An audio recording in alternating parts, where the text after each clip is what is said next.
That time is right now. The responsibility is ours. With your help, we're going to win Georgia and save America. God bless you tonight. Thank you.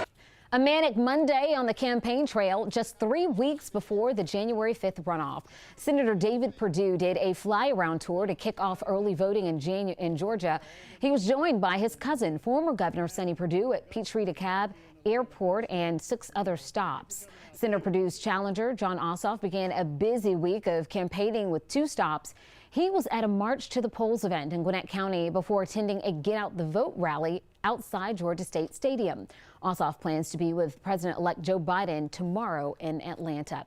The campaign is ramping up in the other Senate race as well. Today, Senator Kelly Loeffler was in Henry and Monroe counties as part of her Senate Firewall tour. She was joined by Ohio Congressman Jim Jordan, a loyal supporter of both of Georgia's senators.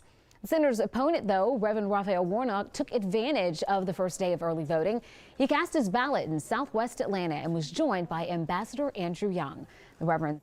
We should no longer be talking about Election Day. The stakes are too high. This is election season. Dr. King would certainly be proud of you. Warnock also plans to join President-elect Biden during his trip to Atlanta tomorrow.